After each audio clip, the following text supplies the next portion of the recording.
place. Yeah, That like a is care plan. that is so important. You need to agree that. And you know, to put that in place, you need to be part of it because they're going to write something down about your child. And you want to know what is written down.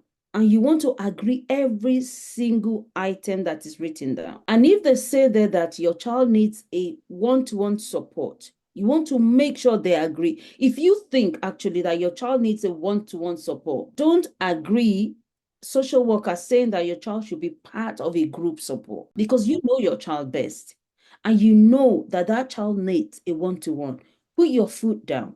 I have a friend that she kept her children, she had twins that are special needs, and she kept them at home for almost a year because she refused the ECAs.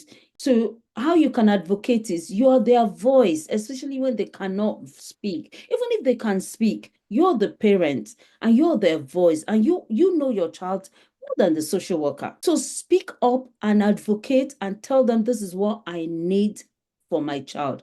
And for you to be able to even say that, you need to know what your child needs. Exactly. So you need to know my child needs one-to-one, my child needs to go for some activities or anything, speech therapy. How many hours do I need my child to have that speech therapy? What are the things that you have noticed in that child when they go for speech therapy, if they're improving or they're not improving? Oh, if you're not happy or you don't feel comfortable with any environment that they send your child to, speak because your instinct would always be right. So you always have to advocate for them at school or in their education. In terms of social, well, social environments means, maybe when they go to parties or when they're in church or when they're out, somewhere where it's not within the educational system.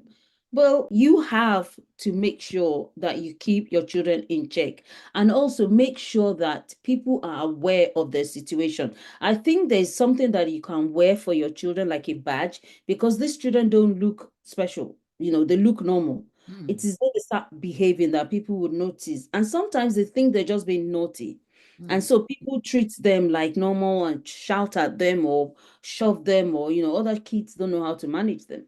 But once they wear that thing and say, I am autistic or I'm specially made or something like that, would let people know that, oh, this child is special, then they will treat them specially and they would not be too hostile with them. But you need to be aware or maybe explain. Because I remember my daughter in those days when we go shopping or something, she used to go to people and she would hold their hair and some people's like, and then I'll say, oh, is she special? And then they will not be nicer. So that's how I've been managing my daughter.